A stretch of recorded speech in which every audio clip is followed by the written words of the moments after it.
Hi guys, നമുക്കിടെ എല്ലാവരുടെയും ആഗ്രഹമാണ് നമ്മുടെ സ്കിൻ ടോൺ ഒന്ന് ഇമ്പ്രൂവ് ആയിട്ട് വരാൻ വേണ്ടിയിട്ടില്ലേ. ഒരു 2-3 ഷെയ്ഡ്സെങ്കിലും ഇമ്പ്രൂവ് ആവാനായിട്ട് ആഗ്രഹിക്കാത്തവരായിട്ട് ആരും തന്നെ ഉണ്ടാവില്ല, അത് സ്ത്രീകളാണെങ്കിലും പുരുഷന്മാരാണെങ്കിലും. അപ്പോൾ സ്കിൻ ടോൺ ഇമ്പ്രൂവ് ആകുക മാത്രമല്ല, നമ്മുടെ സ്കിൻ നല്ല ക്ലിയർ ആയിട്ടിരിക്കുക, ഒരു പാടോ തഴമ്പോ കാര്യങ്ങളൊന്നും ഇല്ലാതെ നല്ല ക്ലിയർ ആൻഡ് ഗ്ലോ ആയിട്ടിരിക്കാനായിട്ടും ആഗ്രഹിക്കുന്നവരാണ് നമ്മൾ മിക്ക ആൾക്കാരും കേട്ടോ.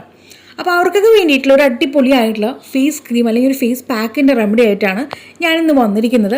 അപ്പോൾ ഗൈസ്, നിങ്ങൾ ഈ ഒരു ഫേസ് പാക്ക് കണ്ടിന്യൂസ് ആയിട്ട് ഉപയോഗിച്ച് വരികയാണെന്നുണ്ടെങ്കിൽ നിങ്ങളുടെ ഫേസിലുണ്ടാകുന്ന പിഗ്മെൻറ്റേഷനും മറ്റും പ്രശ്നങ്ങളെല്ലാം ക്ലിയർ ആക്കിക്കൊണ്ട് നിങ്ങളുടെ സ്കിൻ ടോൺ ഒരു 2-3 ഷെയ്ഡ്സ് ലൈറ്റൻ ചെയ്ത് വരുന്നതായിട്ട് നിങ്ങൾക്ക് നോട്ടീസ് ചെയ്യാൻ പറ്റും. അത്രയും തന്നെ സൂപ്പർ ആയിട്ടുള്ള ഒരാളെ കൊണ്ടാണ് നമ്മൾ ഈ ഒരു ഫേസ് ക്രീം തയ്യാറാക്കി എടുക്കാൻ പോകുന്നത്. അപ്പോൾ നിങ്ങൾക്ക് ആഴ്ചയിൽ കാണുമ്പോൾ ഫ്ലാക്സ് സീഡ് പോലെ ഉണ്ടാവും. അപ്പോൾ ഫ്ലാക്സ് സീഡ് അല്ലാട്ടോ ഈ കാണിക്കുന്നത്, ഇത് നവര റൈസാണ്, നവര അരിയാണ്. ഈ ഒരു നവര അരി വെച്ചുകൊണ്ടാണ് നമ്മൾ ഇന്നത്തെ ഒരു പാക്ക് തയ്യാറാക്കി എടുക്കാൻ പോകുന്നത്. ഇത് നിങ്ങൾക്ക് പച്ചമരുന്ന് കടയിൽ നിന്നും അതുപോലെ തന്നെ ഓൺലൈൻ സൈറ്റിൽ നിന്ന് സൂപ്പർ മാർക്കറ്റിൽ നിന്നൊക്കെ അവൈലബിൾ ആണ്. ഇതിപ്പോൾ എല്ലാവിടെയും അവൈലബിൾ ആണ് കേട്ടോ. നിങ്ങൾ ജസ്റ്റ് നിങ്ങൾ നിങ്ങളുടെ അടുത്തുള്ള പച്ചമരുന്ന് കടയിൽ ഒന്ന് അന്വേഷിച്ചാൽ മതി. അവിടെ ഇല്ലാന്നുണ്ടെങ്കിൽ നിങ്ങൾക്ക് സൂപ്പർ മാർക്കറ്റിലും ഇത് കിട്ടും കേട്ടോ. നവര റൈസ് എന്നാണ് ഇതിൻ്റെ പേര്. അപ്പോൾ അതൊന്ന് നോട്ടീസ് ചെയ്തോളൂ. ഞാനിവിടെ സ്ക്രീനിൽ മെൻഷൻ ചെയ്യാം, അതിൻ്റെ പേര് മെൻഷൻ ചെയ്യാം കേട്ടോ. അപ്പോൾ അത് നമുക്കിവിടെ ഒരു 3 ടേബിൾ സ്പൂൺ വേണം. 3 ടേബിൾ സ്പൂൺ നവര റൈസ് എടുത്തതിന് ശേഷം നല്ല രീതിക്ക് കഴുകി കൊണ്ടുവന്നിട്ടുണ്ട്. എന്നിട്ട് അതിനകത്തേക്ക് 1 ഗ്ലാസ് വെള്ളം കൂടി അങ്ങ് ആഡ് ചെയ്തിട്ട് നമ്മളിതങ്ങ് കുതിർക്കാൻ വെക്കണം കേട്ടോ.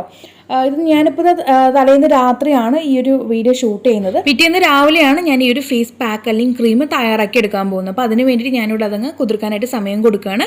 നമുക്കിനി പിറ്റേന്ന് ദിവസം നോക്കാം കേട്ടോ. അപ്പോൾ അത് പിറ്റേന്ന് ആയിട്ടുണ്ട്. നമ്മുടെ നവര റൈസ് നല്ല രീതിക്ക് കുതിർന്ന് വന്നിട്ടുണ്ട് കേട്ടോ. ഇതിനു മുൻപും ഞാൻ റൈസ് ക്രീം ഷെയർ ചെയ്തിട്ടുണ്ട്, വേറൊരു രീതിക്കാണെന്ന് മാത്രം. നമ്മുടെ കൊറിയൻസുകാരുടെ റൈസ് ക്രീം അത് പച്ചരി ഉപയോഗിച്ചിട്ടും അതുപോലെ നമ്മൾ കഴിക്കാൻ ഉപയോഗിക്കുന്ന റൈസൊക്കെ ഉപയോഗിച്ചിട്ടും നമ്മളൊരു റൈസ് ക്രീം ചെയ്തെടുത്തിട്ടുണ്ട്. ഒത്തിരി പേര് നല്ല ഫീഡ്ബാക്ക് തന്നിട്ടുണ്ട് കേട്ടോ. അതെല്ലാം ചെയ്ത് നോക്കിയിട്ട് നല്ല റിസൾട്ട് ഉണ്ടെന്ന് പറഞ്ഞ് കുറച്ച് പേര് നമുക്ക് ഫീഡ്ബാക്ക് തന്നിട്ടുണ്ട്. അപ്പോൾ അതിൽ നിന്നെല്ലാം വ്യത്യസ്തമായിട്ടുള്ള രീതിക്കാണ് ഇന്നത്തെ നമ്മുടെ ഈ ഒരു റൈസ് ക്രീം ചെയ്തെടുക്കുന്നത്. അതെന്ന് പറയുമ്പോൾ നമ്മൾ പച്ചരി ഉപയോഗിച്ചിട്ടാണ്. ഇന്നത്തേന്ന് പറയുമ്പോൾ നവര റൈസാണ്. നവര റൈസ് മാത്രമല്ല, വേറെയും നമ്മൾ ഇതിനകത്തേക്ക് 2 കാര്യങ്ങൾ ആഡ് ചെയ്യുന്നുണ്ട്. അതിലത്തെ ഒന്നാമത്തെ കാര്യമാണ് നമ്മുടെ ഒരു ഉരുളക്കിഴങ്ങ് കേട്ടോ. ഉരുളക്കിഴങ്ങ് നമ്മൾ തോലെല്ലാം മാറ്റി നല്ല രീതിക്ക് കഴുകിയിട്ട് അതങ്ങ് ഇതിനകത്തേക്ക് കട്ട് ചെയ്ത് കൊടുക്കുകയാണ്. ഇനി ഒരു കാര്യം കൂടി ഉണ്ട്, അത് ഞാൻ വഴിയെ പറയാം. അപ്പോൾ ഈ ഉരുളക്കിഴങ്ങിനെ കുറിച്ച് ഞാൻ പ്രത്യേകിച്ച് പറയേണ്ട കാര്യമില്ല. നമ്മുടെ സ്കിന്നൊന്ന് ബ്ലീച്ച് ചെയ്യാൻ വേണ്ടിയിട്ടും അതുപോലെ പിഗ്മെൻറ്റേഷനും പാടുകളൊക്കെ ഉണ്ടെങ്കിൽ അതെല്ലാം പോകാൻ വേണ്ടിയിട്ട് നമുക്ക് ഈ ഒരു ഉരുളക്കിഴങ്ങ് നല്ല രീതിക്ക് നമ്മുടെ സ്കിന്നിന് ഹെൽപ്പ് ചെയ്യും കേട്ടോ. അപ്പോൾ ഇനി അടുത്ത കാര്യം എന്ന് പറയുന്നത് അത് വേറെ ആരുമല്ല, അത് നമ്മുടെ തൈരാണ്. തൈര് ഈ കാണിക്കുന്ന രീതിയിൽ ഒരു 3-4 ടേബിൾ സ്പൂണോളം തൈര് എടുക്കുക. എന്നിട്ട് ഇതുപോലത്തെ ഒരു തുണിക്കകത്ത് വേണം ഒഴിച്ചു കൊടുക്കാനായിട്ട്. എന്നിട്ട് നമ്മൾ ഇതങ്ങ് സ്ക്വീസ് ചെയ്യണം കേട്ടോ. തൈരിനകത്തുള്ള വെള്ളം കംപ്ലീറ്റ് ആയിട്ടും കളയുക. എന്നിട്ട് ആ ഒരു തൈരിൻ്റെ ആ പിശുടെ മാത്രം നമുക്ക് മതിയാവും, വെള്ളം നമുക്ക് വേണ്ട. അതങ്ങ് ഇതുപോലെ അങ്ങ് സ്ക്വീസ് ചെയ്തിട്ട് അല്പനേരം അങ്ങ് മാറ്റി വെക്കുകയാണെന്നുണ്ടെങ്കിൽ നമുക്ക് കംപ്ലീറ്റ് ആയിട്ട് ആ വെള്ളം അങ്ങ് മാറി നമുക്ക് ആ തൈരിൻ്റെ ഒരു പിശുട് മാത്രമായിട്ട് കിട്ടും കേട്ടോ. അപ്പോൾ അതങ്ങ് കുറച്ച് നേരത്തേക്ക് അങ്ങ് മാറ്റി വയ്ക്കാം. ഇനി ബാക്കി പരിപാടി നമുക്ക് നോക്കാം. അപ്പോൾ നമ്മളിവിടെ അരിഞ്ഞു കൊടുത്തിരിക്കുന്ന ഉരുളക്കിഴങ്ങും നവര റൈസും. നവര റൈസ് നമ്മുടെ സ്കിൻ ടോൺ നല്ല രീതിക്ക് ഇമ്പ്രൂവ് ആക്കി കൊണ്ടുവരാൻ വേണ്ടിയിട്ട് അടിപൊളിയായിട്ടുള്ള ഒരാളാണ് കേട്ടോ. അപ്പോൾ നിങ്ങൾ ചോദിക്കും, ഈ ഒരു നവര റൈസിനും റൈസ് ഉപയോഗിച്ചോട്ടെ, നോർമൽ റൈസ് ഉപയോഗിച്ചോട്ടെ എന്നുള്ളത്. നിങ്ങൾക്ക് ഉപയോഗിക്കാം, പ്രശ്നമൊന്നുമില്ല, നമുക്ക് റിസൾട്ട് കിട്ടും. പക്ഷേ നവര റൈസ് ഉപയോഗിക്കുമ്പോൾ പ്രത്യേകിച്ച് നമുക്ക് എക്സ്ട്രാ റിസൾട്ടാണ് നമുക്ക് കിട്ടുക. അത്രയും സൂപ്പറായിട്ടുള്ള ഒരു ആയുർവേദത്തിലത്തെ ഒരു അടിപൊളിയായിട്ടുള്ള ആളാണ് നമ്മുടെ നവര റൈസ്. അപ്പോൾ ഇത് നമുക്ക് ഒരുപാട് ഔഷധങ്ങൾ അടങ്ങിയിട്ടുള്ള റൈസ് കൂടിയാണ്. നമ്മളിത് അകത്തേക്ക് കഴിക്കാനായിട്ടും ഇത് ഉപയോഗിക്കുന്നുണ്ട്, അതുപോലെ നമുക്കിത് പുറമേ ഉപയോഗിക്കാനായിട്ടും ഇത് ഉപയോഗിക്കാം. ഓക്കെ, അപ്പോൾ മാക്സിമം നിങ്ങൾ നവര റൈസ് തന്നെ എടുക്കാനായിട്ട് നോക്കുക. എന്നതിന് ശേഷം മിക്സി ബൗളിനകത്തേക്ക് അങ്ങ് അടിച്ച് നമ്മളതിനകത്തേക്ക് കുറച്ച് അല്പം വെള്ളം കൂടി ആഡ് ചെയ്ത് നമ്മൾ ഒഴിച്ച് കുതിർക്കാൻ വെച്ചിരിക്കുന്ന വെള്ളം കൂടി അങ്ങ് ചേർത്ത് നല്ല രീതിക്ക് അങ്ങ് അരച്ച് പേസ്റ്റാക്കി നമ്മളത് സ്ക്വീസ് ചെയ്ത്. അപ്പോൾ ഇത് സ്ക്വീസ് ചെയ്യുന്ന സമയത്ത് നമ്മൾ വീണ്ടും ഇതിനകത്തേക്ക് വെള്ളം ആഡ് ചെയ്തിട്ടൊന്നും സ്ക്വീസ് ചെയ്യുന്നില്ല. നമ്മൾ ഫസ്റ്റ് 1 ഗ്ലാസ് വെള്ളം കുതിർക്കാനായിട്ട് വെച്ചിട്ടുണ്ടായിരുന്നു. ആ വെള്ളം കൂടി ചേർത്തിട്ടാണ് നമ്മൾ ഈ ഒരു റൈസും ഉരുളക്കിഴങ്ങും പാടെ അരച്ചെടുത്തിട്ടുണ്ടായിരുന്നു. നല്ല രീതിക്ക് ഫൈനായിട്ട് അരച്ച് കൊണ്ടുവന്നതിന് ശേഷം നമ്മളിതുപോലെ അരിപ്പ് ഉപയോഗിച്ചിട്ട് അങ്ങ് ഫിൽറ്റർ ചെയ്തിരിക്കുകയാണ്. അപ്പോൾ അതിന് കിട്ടിയിട്ടുള്ള ആ ഒരു ഫസ്റ്റ് അതിൻ്റെ ജ്യൂസാണ് അല്ലെങ്കിൽ ഫസ്റ്റത്തെ ആ ഒരു നീരാണ് നമ്മൾ എടുത്തിരിക്കുന്നത്. വീണ്ടും വെള്ളം ഒഴിച്ച് ഞാൻ എടുക്കുന്നില്ല.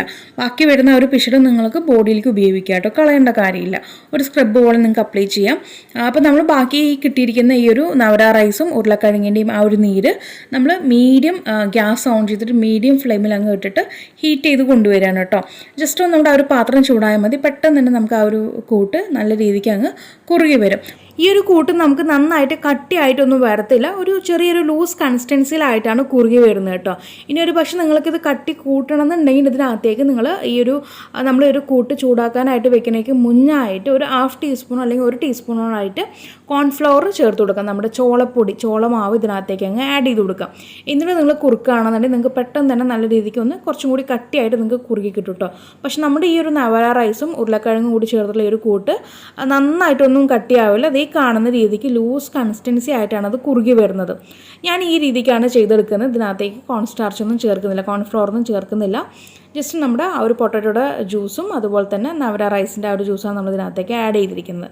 അപ്പോൾ ഇത്ര മാത്രം മതിയാവും. ഞാനിതങ്ങ് ഓഫ് ചെയ്തിട്ട് തണുക്കാനായിട്ട് സമയം കൊടുക്കണം. തണുത്ത് വന്നതിന് ശേഷം നമ്മളിവിടെ നേരത്തെ മാറ്റി വെച്ചിരിക്കുന്ന ആ ഒരു തൈര് നമ്മൾ തുണി ഉപയോഗിച്ച് സ്ക്വീസ് ചെയ്തിട്ട് മാറ്റി വെച്ചിട്ടുണ്ടായിരുന്നു.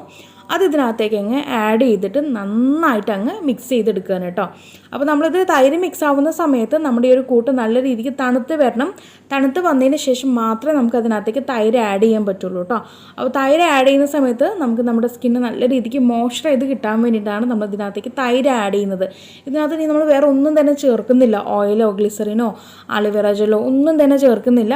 ഇതേപടി നമുക്കങ്ങ് എടുത്ത് ഉപയോഗിക്കാവുന്നതാണ്. ഓക്കെ, നമുക്കിത് ഫ്രിഡ്ജിനകത്ത് വെക്കുകയാണെന്നുണ്ടെങ്കിൽ ഒരു 7 to 10 ഡേയ്സ് വരെ നമുക്കിത് ഫ്രിഡ്ജിനകത്തേക്ക് സ്റ്റോർ ചെയ്ത് വെക്കാം കേട്ടോ. അതല്ല നിങ്ങൾ പുറത്തൊക്കെ വെച്ച് ഉപയോഗിക്കുകയാണെന്നുണ്ടെങ്കിൽ നമുക്ക് 2 ദിവസം മാത്രമേ ഇത് ഉപയോഗിക്കാൻ പറ്റുള്ളൂ. 2 ദിവസം കഴിഞ്ഞ് നമുക്കിത് പെട്ടെന്ന് അങ്ങ് ചീത്തയായിപ്പോൾ. ഓക്കെ, അപ്പോൾ ഈ രീതിക്ക് നിങ്ങൾ കണ്ടിന്യൂസ് ആയിട്ട് ഉപയോഗിക്കാം, എപ്പോൾ വേണമെങ്കിലും ഉപയോഗിക്കാം. കുളിക്കുന്നതിന് മുന്നേ ഉപയോഗിക്കാം, കുളിച്ച് വന്നതിന് ശേഷം ഉപയോഗിക്കാം, ഒരു പ്രശ്നവുമല്ല. നിങ്ങൾ കട്ടിയിൽ അപ്ലൈ ചെയ്യാനായിട്ട് നോക്കുക. കട്ടിക്ക് അപ്ലൈ ചെയ്യുമ്പോഴാണ് കൂടുതൽ നമുക്ക് റിസൾട്ട് കിട്ടുന്നത്. ജസ്റ്റ് നമ്മൾ ക്രീം പോലെ അപ്ലൈ ചെയ്തിട്ട് ഒത്തിരി നേരം വെക്കുന്നതിനേക്കാളും നല്ലത് കുറച്ച് കട്ടിയിൽ അങ്ങ് അപ്ലൈ ചെയ്തിട്ട് ഒരു 1/2 മണിക്കൂർ ഫേസിൽ ഇരിക്കാനായിട്ട് വെക്കുക. എന്നതിന് ശേഷം നമുക്കതങ്ങ് വാഷ് ചെയ്ത് കളയാവുന്നതാണ് കേട്ടോ. അപ്പോൾ അതുപോലെ തന്നെ നമുക്ക് ഈ ഒരു കൂട്ട് കുളിക്കുന്ന സമയത്ത് എങ്ങനെ അപ്ലൈ ചെയ്യണമെന്ന് വെച്ചിട്ടുണ്ടെങ്കിൽ നമ്മൾ ആദ്യം സോപ്പ് ഉപയോഗിച്ചിട്ട് കുളിച്ച് വരിക. എന്നതിന് ശേഷം ഈ ഒരു പാക്ക് കട്ടിയിൽ അപ്ലൈ ചെയ്ത് കൊടുക്കുക. എന്നിട്ട് നോർമൽ വാട്ടറിൽ അങ്ങ് വാഷ് ചെയ്ത് വരിക. ഓക്കെ, വേറെ നമ്മൾ പിന്നീട് നമുക്ക് സോപ്പ് ഉപയോഗിക്കേണ്ട കാര്യമില്ല. കാരണം നമ്മൾ ആദ്യം തന്നെ സോപ്പ് ഉപയോഗിച്ച് ബോഡി കംപ്ലീറ്റ് ആയിട്ടും ക്ലീൻ ചെയ്ത് കഴിഞ്ഞു. എന്നതിന് ശേഷമാണ് നമ്മളിതങ്ങ് അപ്ലൈ ചെയ്ത് വരുന്നത്. ഓക്കെ, അപ്പോൾ ഇതേ മെത്തേഡ് തന്നെ വേണം നമ്മൾ ഫേസിലും ഫോളോ ചെയ്ത് വരാനായിട്ട്. ഒരിക്കലും ആരും ഈ ഒരു ഫേസ് പാക്ക് ഇട്ടതിന് ശേഷം കഴുകുന്ന നേരം നമ്മൾ സോപ്പ് ഉപയോഗിക്കരുത്. അങ്ങനെ ഉപയോഗിക്കുകയാണെങ്കിൽ നമുക്ക് ഒരിക്കലും റിസൾട്ട് കിട്ടില്ല. അപ്പോൾ ഈ രീതി നിങ്ങൾ കണ്ടിന്യൂസ് ആയിട്ട് അങ്ങ് ഫോളോ ചെയ്യുക. തീർച്ചയായിട്ടും നിങ്ങളുടെ സ്കിൻ ടോൺ നാൾക്ക് നാൾ ഇമ്പ്രൂവ് ആയിട്ട് വരുന്നതായിട്ട് നിങ്ങൾക്ക് നോട്ടീസ് ചെയ്യാൻ പറ്റും. അപ്പോൾ എല്ലാവരും ട്രൈ ചെയ്ത് നോക്കുക. ട്രൈ ചെയ്തിട്ട് നിങ്ങൾക്കുണ്ടായിട്ടുള്ള മാറ്റം താഴെ കമൻറ്റ് ബോക്സിൽ ആഡ് ചെയ്യാൻ മറക്കരുത്. അപ്പോൾ ഇനി ഒരു പുതിയ വെറൈറ്റി വീഡിയോ ആയി വരുന്നവരേക്കും tata bye bye from Shamna.